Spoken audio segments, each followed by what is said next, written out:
this morning, I'll just get straight into it. This morning, I am covering the 8th law, the law of pain. So when I found that I'm doing the law of pain, I was like, okay, interesting. So the law of pain, good management of bad experiences leads to great growth. Every problem introduces a person to himself, John McDonnell. And I thought, what a great insight. Every painful experience creates an opportunity for a new encounter with ourselves. I'm just going to say a few things before I expand. It's through difficult times that a person can truly discover who they are and the abilities they have.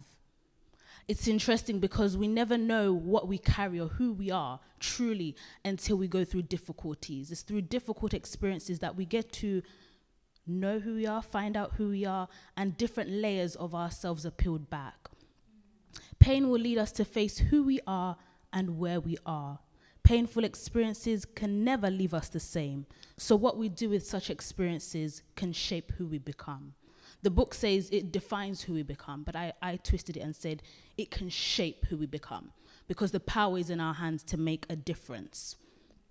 So I want us to look at the second slide, Pain Unimaginable, Cheryl McGuinness's story. This is a lady who had suffered great loss during the 9/11 attack, which many of you, as I can see, you're old enough to know the 9/11 attack.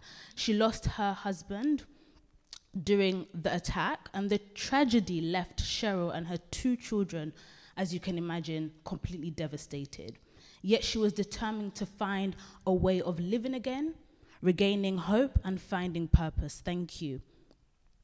Even after the sudden and tragic death of her husband. For Cheryl, each new experience became an opportunity for personal growth, forcing her to examine herself, who she is in ways she hadn't before. Now, this is the value about going through painful experiences. It may not be a tragedy, it may not be a loss, but difficulties, problems, challenges we encounter. It gives us an opportunity to find out who we are, to discover ourselves in ways we wouldn't have otherwise if we weren't going through difficulties, challenges, and pain. Cheryl went on to write a book called Beauty Beyond the Ashes, published 3 years after the event. Within the book, she talks about the reality of grief. Now, she says how John Maxwell goes into a bit of what she says, that there are responsibilities, even in the midst of grief. She learnt as soon as she could that there are responsibilities that still need attending to. So life continues, unfortunately. And if you've gone through loss, you know that, this is a painful experience, but I must continue to press and look ahead and move forward. And I think the difficulty with that is you want life to stop. You want everyone to stop when you go through a difficulty, when you go through pain and such loss. But she had to learn that life continues, having to care for her children, having to look after her children, and responsibilities she needed to attend to. So she had to learn earlier on that life continues after loss, and that can be a harsh reality to wake up to. Cheryl began to ask herself questions like, what does God want from me? How will he use me to touch others? Cheryl determined that her loss would be gain for many others. Now, this is what I found so profound about Cheryl's story, is that she looked for ways, even in the midst of her grief, in the midst of her deep sorrow, to use her pain. She asked herself, how can God use me and how can this benefit others?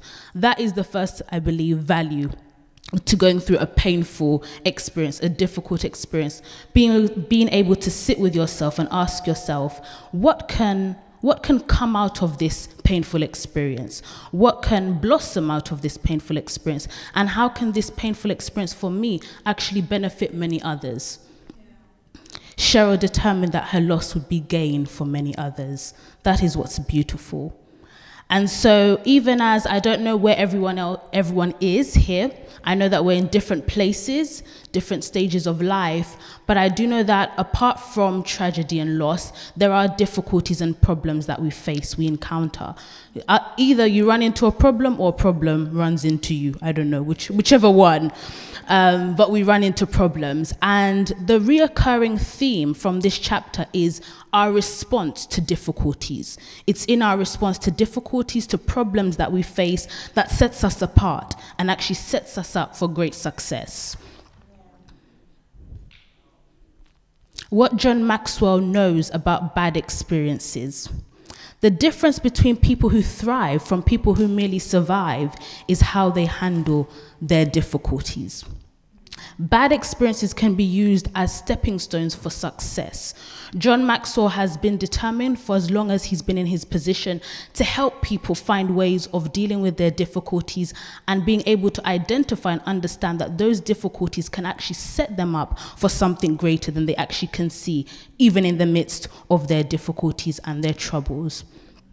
So our difficulties, and I'm grateful that this morning I'm speaking to people of God, so it makes it easier for us to understand that our hope does not disappoint us. It will not put us to shame. So wherever you are and whatever you may be experiencing currently or you have been through, to know that nothing in God's hands ever goes to waste. No experience, no difficulty, no amount of pain, no matter how devastating, no matter how deep, is ever wasted.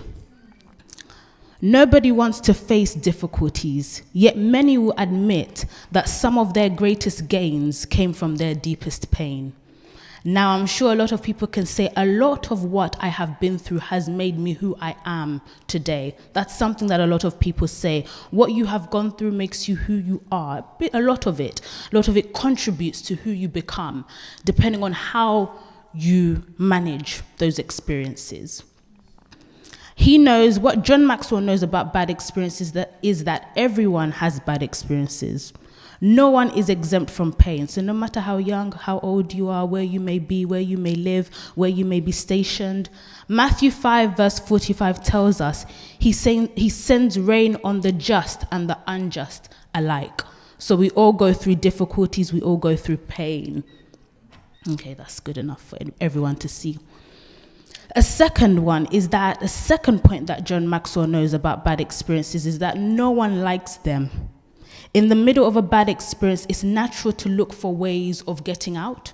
It's natural to find ways of easing our pain if we don't get out, but looking for ways to ease our pain, ease the difficulties that we're feeling, and try to escape, try to avoid even troubles, want to avoid, not wanting to feel the weight of the painful experience. It can also be a challenge to recognize that there are lessons which can be learned even from a bad experience. And it's many times with hindsight that we look back and we say, oh, okay, it's because of that experience that I had that I'm where I am, or I know what I know, I have the insight, I have the wisdom, I've gained the revelation because of what happened. It's never in the midst of pain, rarely, seldom is it, that we look within our situation, our circumstance, and say, actually, something more can become of where I am today. No one likes them. No one likes them. It can also be a challenge to recognize that there are lessons which can be learned even from a bad experience, i.e., a chance for character development. Pastor T was talking this morning about the process, the pressure of undergoing certain situations. And I know for myself, there are times where I pray and I'm learning not to pray, God, take me out of this situation, but instead, God, help me in this situation. Give me understanding. Show me what I can learn. And that blessings can even arise from a painful experience. So we know as people of God that every time we go through a problem, a difficulty, a painful experience, it's actually an opportunity to be expanded, to enlarge our coast. It's an opportunity to increase our capacity for much more. When painful experiences are managed well, when a painful experience is managed well, they become a great part of a bigger story, which we know as testimonies. When people come and they testify and they say, see what the Lord has done.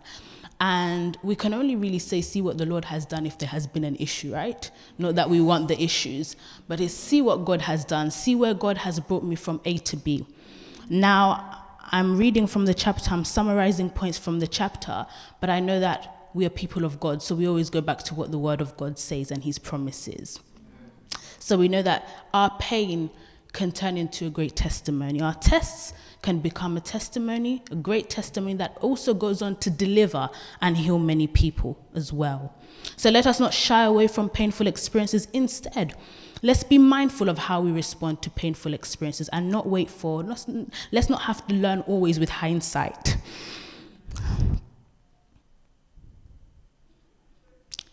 Few people, this is still about what John Maxwell knows about bad experiences. I'm still on what John Maxwell knows about bad experiences. The fourth point is, few people make bad experiences positive experiences. Bad experiences cause us to change. They move us into some direction. What matters most is which direction are we being moved into? That's the question. When we experience difficulty, do we become bitter or better? Will difficulties limit us or lead us to grow? And so at the beginning of the PowerPoint, I started by saying that bad experiences never leave us in the same place. They force us to grow. They force us to evolve. And so the question sometimes is asking ourselves is, what can I learn from, apart from what can I learn from this situation? How can this make me better? How can this lead me to grow? And not just being led to grow, but also how can I be better to others from these experiences? And although the chapter, for those who have read the chapter, starts with a tragedy, I want to continue to reinforce that it's not just about tragedy. It's not just about losses. Sometimes it's about our failures, our mishaps, and the challenges that we face continuously. Do you see your negative experiences as an opportunity for growth? Success in life comes not from holding a good hand, but in playing a poor hand well. Warren G. Lester. Are you allowing the hand you were dealt to determine how you move forward, or are you willing to make the best of the situation? So how do we respond to difficulties? You know, it's inevitable that we'll go through difficulties, we'll face problems, but it's making sure that those difficulties that we experience, whether they're past or whether they're present, don't determine how we move forward. It's in our response. So we should never, I don't know about you, but I do find it a bit, I love hearing people's testimonies, but I find it quite tiresome when people make excuses for their behavior because of what they've gone through. And it's almost like everyone has a story, everyone has a challenge. And like Jesus asked the man at the pool who had suffered an infirmity, the question is, do you want to be made well? Do you want to be whole? And so a point comes where you must ask yourself, yes, this is real. Yes, I've gone through difficulty. Yes, life has been difficult, but do I want to be made well? And there is freedom and healing for us. And I'm grateful that even though I'm sticking with the chapter, I'm reminded that we're hopeful people. We know that there is healing and freedom in spite of what you're going through, in spite of what you've gone through. So I do not stand here just throwing bullet points at you and just saying, learn, grow, find ways of finding the positive, but appreciating that people also are in different places and there are real difficulties and hardships that people experience. So not negating that fact. But the question becomes that you have to ask yourself is, do I want to be made whole? Do I want to be well? And your wellness does not just impact you, but it impacts everyone around you. It impacts your children, if you're a parent. It impacts your spouse, if you're married. It impacts friends. It impacts people we're in community with. So we must be mindful of how we respond to our difficulties and the painful experiences, the pain points that we experience. The law of pain is essential for anyone who wants to grow. The people we admire, the people we look up to, the people who have achieved great success to some capacity, whatever that may look like for you, because people define success in various ways, were to be asked how they arrived at the place they are today. They will most likely refer back to the toughest of times as their reason for success. They will say, because many people will say, oh, well, someone who's made a lot of money will say, oh, my mom raised us, she was a single mother. And sorry if that's your experience, but we know there's always an opportunity for greater things.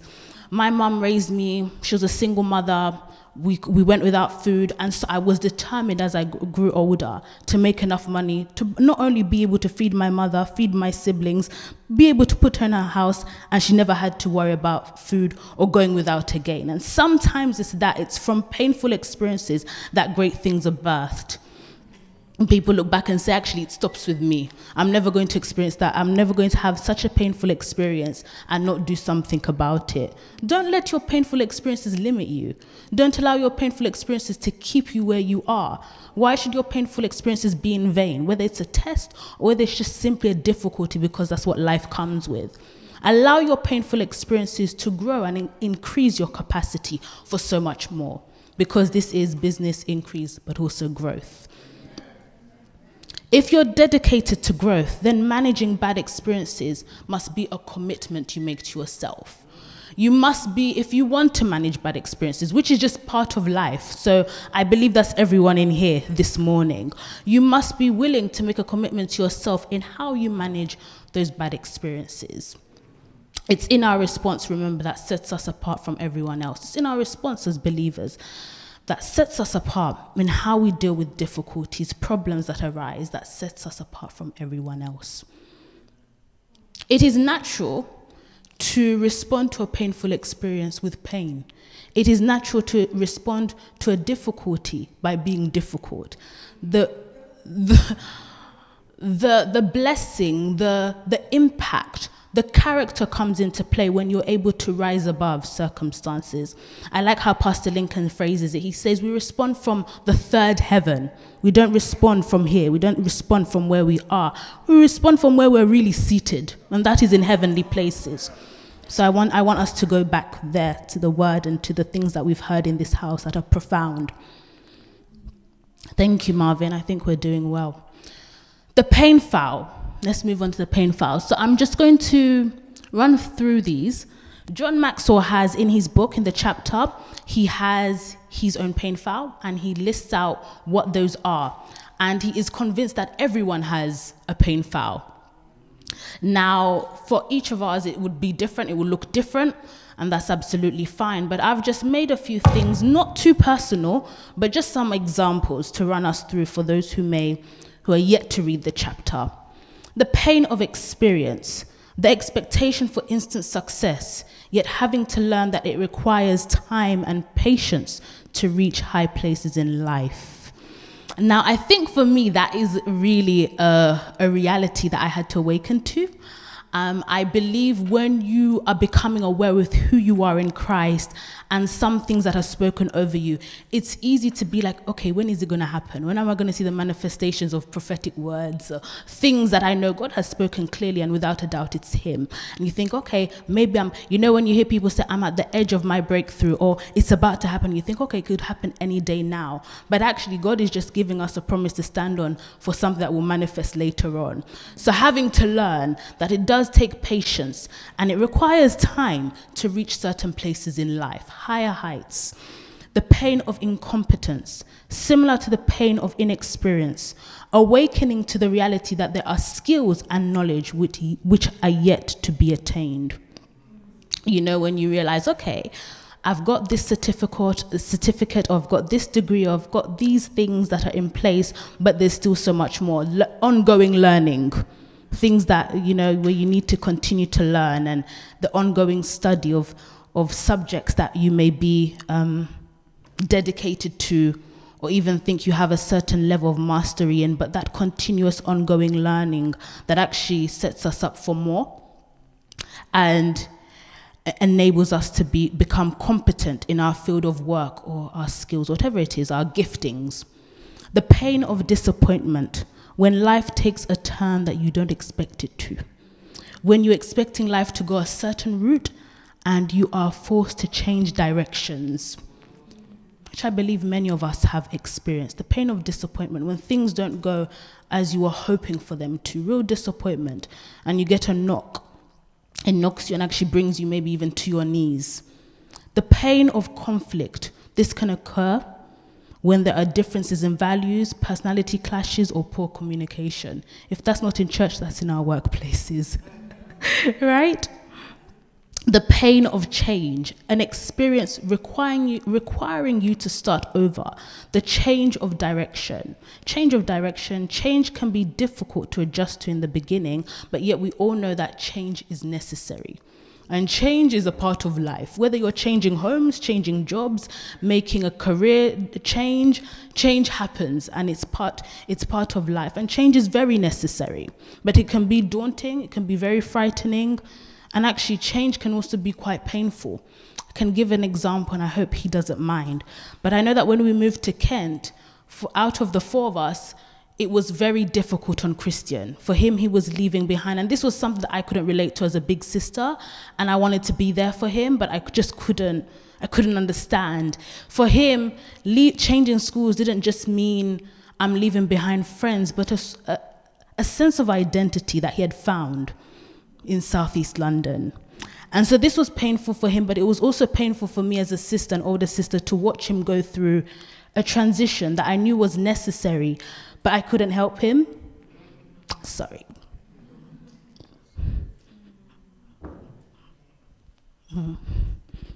Sometimes I think we undervalue how change can really impact us. Excuse me.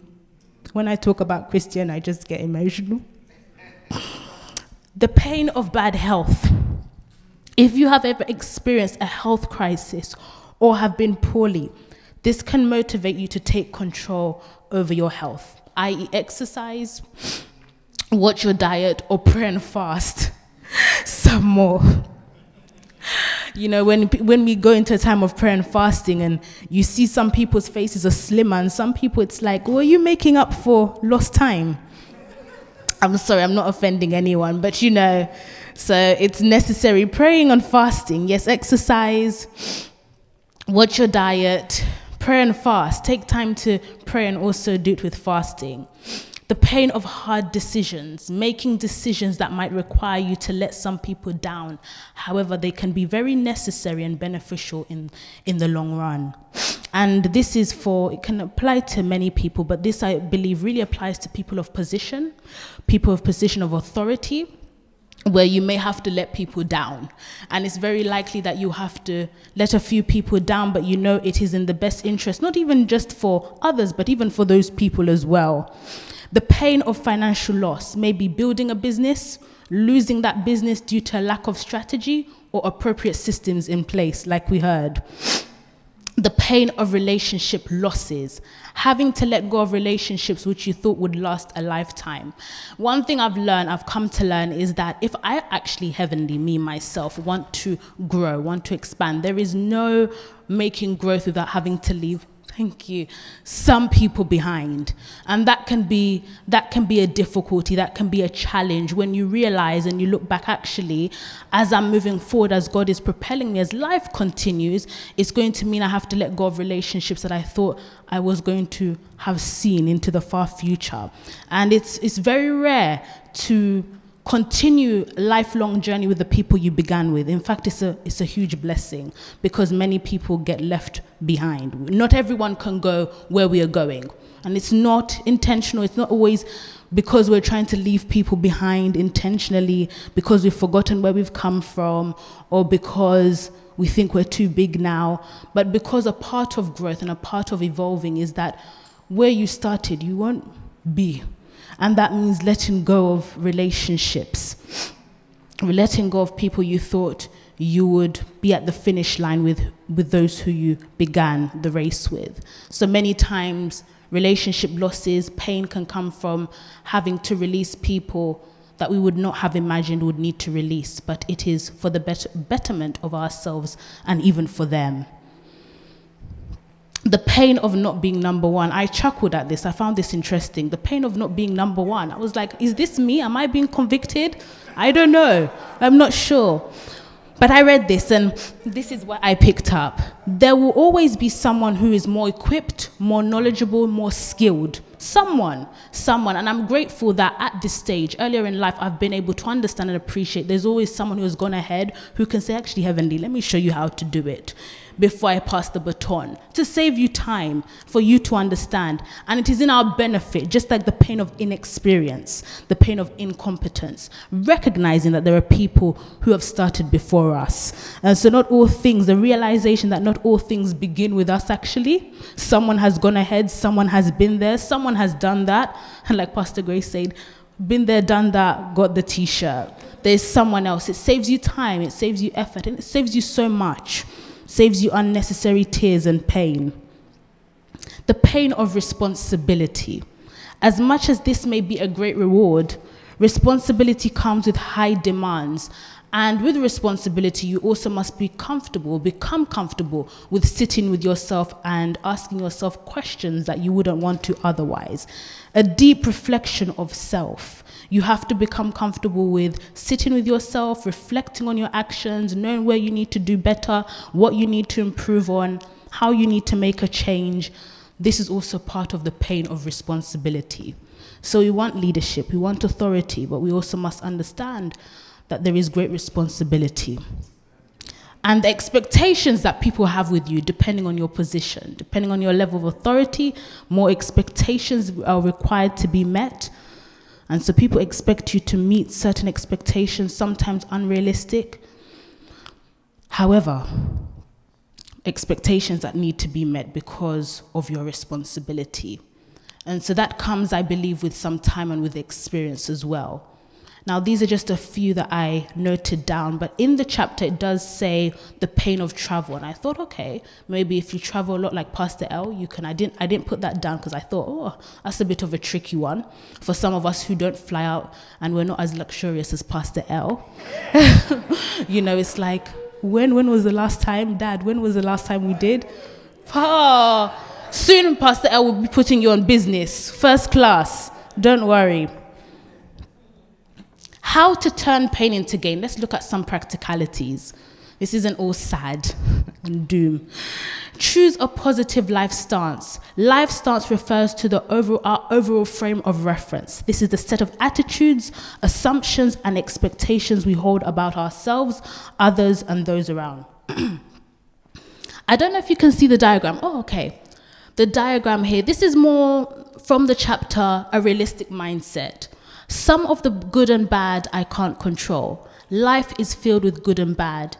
If I have a negative life stance, the good and bad become worse. If I have a positive life stance, the good and bad become better. Therefore, I choose a positive life stance.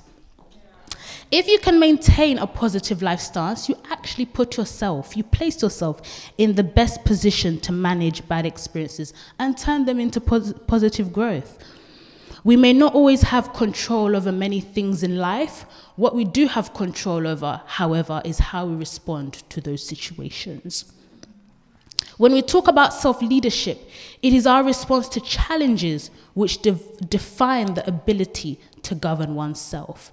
Refuse to allow also negative experiences to undermine who you are and what you believe about yourself. No matter how deep, no matter how intense, refuse to allow negative experiences to undermine who you are and what you believe about yourself. Now, when we talk about positive life stance, turning pain into gain, I was taken to the story of Joseph. I thought, what an example of a man to look at who faced so much difficulty, such pain and such hardship. And unlike some people, I honestly don't believe that Joseph was sharing his dreams out of arrogance. I just think he was just excited. You get a dream, you're like, God, wow, people are going to bow before me. Can I not tell anyone? So I am so for Joseph. I look forward to seeing him. I'm not against him. But now that their father was dead, Joseph's brothers became fearful. Now Joseph will show his anger and pay us back for all the wrong we did to him, they said. So they sent this message to Joseph. Before your father died, he instructed us to say to you, please forgive your brothers for the great wrong they did to you. I was like, is that true? I had to go back and quickly do some research. I was like, no, they're lying. Even after they haven't learnt their lesson. For their sin in treating you so cruelly. So we, the servants of God, of your father, beg you to forgive our sin. When Joseph received the message, he broke down and wept. Then his brothers came and threw themselves down before Joseph. Look, we are your slaves, they said. But Joseph replied, don't be afraid of me. Am I God that I can punish you? You intended to harm me, but God intended it all for good. He brought me to this position so that I could save the lives of many people. No, don't be afraid. I will continue to take care of you and your children. So he reassured them by speaking kindly to them.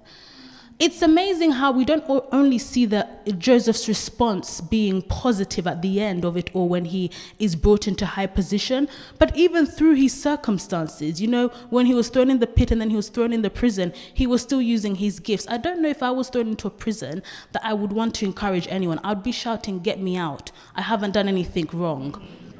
But yet Joseph is such an example of a man who chose to have a positive life stance, and much greater than just being positive, but looking at that in relation to the chapter. Joseph forgave his brothers. He didn't allow the pain of the past to influence the choices he would make moving forward. We're speaking about how we respond to things that have happened that may be out of our control, that we didn't want, that we had no control over, that were painful for us. But how you move forward is entirely up to you. Don't allow your pain to define you. Don't stay in your pain. Don't allow it to be a reason for you to go around bleeding on others. Can I just say that? Is that allowed? No matter what it is, you know? We all have a story, and it will be empowering if you told your story rather than bleeding on people. So we can hear and be transformed, be delivered also. You don't know who will be delivered and healed from your testimony, from your trials. Joseph didn't allow the his unjust circumstances, to deter him from the bigger picture. He was able to have a positive life stance because he continued to see that there was a bigger picture in mind. There was something bigger. And so I pray that all of us here, one of the things we take away is that even in midst of difficulties and problems, which we'll run into even after service, is that we don't allow that to deter us, that even in the pain, God can use it for something greater, that something better always comes out. And that's the hope that I want to really leave us all with today. Even with all the unfairness he experienced, he was able to recognize, not just understand, but recognize what was meant for evil was only later setting him up for success. May we also have that same recognition in the midst of pain, in the midst of difficulties, not just with hindsight, that this could be setting us up for something greater. I think it was T.D. Jakes that I heard that your place of greatest pain can be your place of your greatest ministry. Can be the same platform, the same place that has caused you so much pain, can arise and become your greatest ministry. So allow it to become that. But that can only happen if you respond well to situations, difficult situations, painful situations. Number 3, the third action, the second action, embrace and develop your creativity. The people who make the most of bad experiences are those who find creative ways to meet them. They see that there are possibilities even in their problem. Going back to Cheryl McGuinness, the lady at the beginning of the chapter, she actually, in the chapter it says, John Maxwell states that she depended extremely on her late husband for her growth. She had actually become very lazy and dormant about her growth. It was until the loss of her husband that she realized, oh, I've got kids, I've got life continues. I need to find a way of getting myself out of this and moving with the momentum. So she wrote books. From her pain came books. She was invited to do more public speaking. She actually arranged her husband's funeral, spoke at the funeral, spoke at the memorial, and she found the tenacity, the endurance, the determination, the strength somehow through God to be able to move forward. So the question is, what are you doing, or what have you been doing, or what can you do? Actually, what have you been doing? Because everyone here is old enough, everyone here has gone through some things. What have you been doing? And then we'll move on to what you can do. From your painful experiences, what have you been doing that will benefit not just yourself, but others too? How can you bless someone from your difficulties and painful experiences? How can someone grow and learn and become better just because of something you went through? Your losses, your pain, your difficulties, your tears should not be in vain. Creativity begins at the end of your comfort zone. Life begins at the end of your comfort zone. Neil Donald Walsh. I like to say that we learn to find true expressions of ourselves from an uncomfortable place. We never know who we really are until something provokes us to action, to have to move, to have to do something. When your reality becomes actually too painful, and the chapter began by asking, what do you do when you face a difficult experience? Do you explode in anger? Do you shrink into yourself? Do you detach? What do you do? So we find who we are, layers are peeled back. We actually encounter newer versions of ourselves. It's through a painful experience that we truly get to know and recognize who we are. Sometimes it takes a painful experience. In fact, many times it takes a painful experience to know who we are. And it's through a painful experience that you can never truly meet certain layers of yourself. Some layers can't be unveiled. Certain parts of you cannot be revealed until you go through something pressing or crushing. This is number 3. Embrace the value of bad experiences. Where there is no struggle, there is no progress. How do you make progress just by the sake of making progress? There has to be something. There has to be bumps. There needs to be hurdles. There needs to be obstacles to overcome.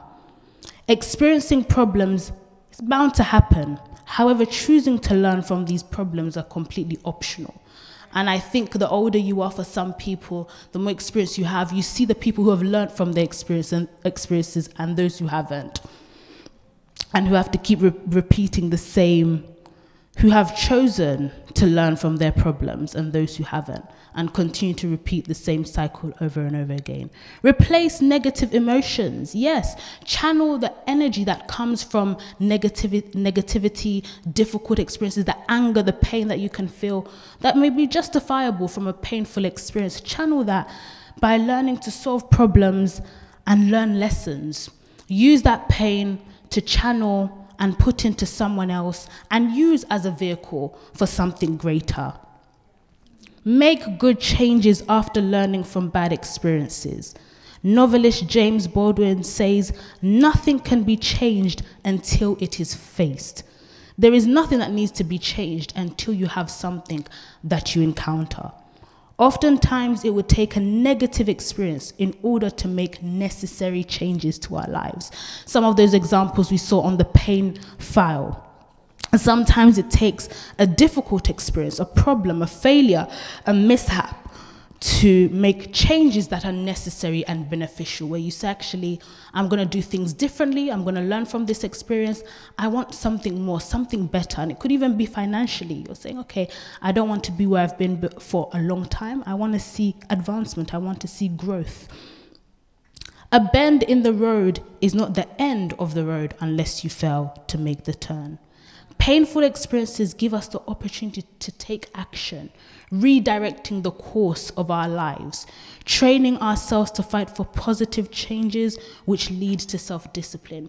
Now, I know that our lives are in the hands of God, but we also partner with God to redirect the course of our lives, to make changes where necessary, to take right where we could have taken left.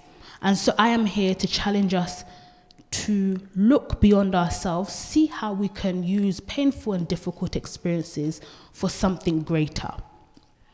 And to respond better, to respond well. That is the value in painful experiences. Painful experiences train us to fight for positive changes, unless you choose to stay in the same place. I'm going to give a bit of an illustration, and excuse me if it's quite graphic, but I believe that someone who has the power, especially when you are aware that you have experienced something and it has become a stronghold and you choose to stay in that place, it's almost like sitting in your own crap, and choosing not to get out. You know, sitting, and you have the power to actually make a change and you choose not to. That's as graphic as I can make it. I see time is going, so I'm nearly finished. The 5th action, take responsibility for your life. Take responsibility for the choices you make. It's never too late to begin now. So begin today. I'm not here for anyone to feel condemned. I don't want anyone to feel like, okay, so we just have to look for the positive and she doesn't know. According to psychiatrist Frederick Flack and psychologist Julius Siegel, people who overcome bad experiences avoid the label of victim. What happened to you may have been completely out of your control. However, what you do with your experience moving forward is in your power, is in your control. And so should not be an excuse for doing things how you've always done them. There should be greater results. There should be a greater change. Your circumstances do not define you, therefore should not negatively impact your values and standards. Can I say that again? Your circumstances do not define you. So don't allow it to so impact you and keep you in one place. No matter what you've gone through or going through, there are always opportunities for growth. It not only takes looking for an opportunity to grow, but actually pursuing opportunities for growth. And there's a difference actually going out and looking for opportunities for growth. So I'm now finished. I'm coming to the end. Applying the law of pain. Action steps. There are three points, but I thought I'm not going to exhaust them all. The first, begin by assessing your attitude towards negative experiences this far. Failures, problems, challenges, and also tragedy. I do anything and everything possible to avoid pain at all costs. I know pain, is inevitable, but I try to ignore it or block it out. I know everyone experiences pain, so I just endure it when it comes. I don't like pain, but I try to remain positive despite it. Now, I can be honest and say I fall along the lines of I know everyone experiences pain, so I just endure it when it comes, and so I don't always have the best attitude. I'm just like, well, it is what it is. I process the emotion of painful experiences quickly and try to find a lesson in them. That's where I'm headed. I process pain, find the lesson, and make changes proactively as a result. The goal is to make progress from wherever you may be on this scale to a place where you can make positive changes. So it begins today, let it begin now. You're never too far gone, you're never left out. Don't allow difficulties and pain to define you. There is always an opportunity for growth and something greater to come out of your story. So I hope you're blessed.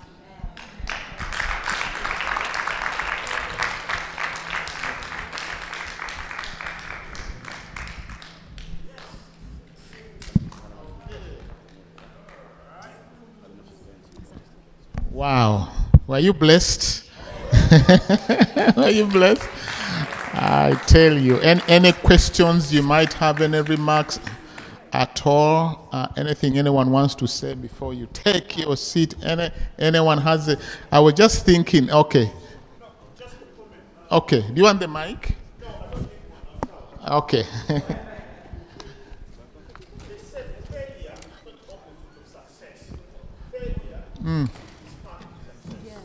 Failure is part of success. Wow, that is so empowering. That is so empowering. Any other comment? Pastor Grace wants to. Yeah, trying to save my voice.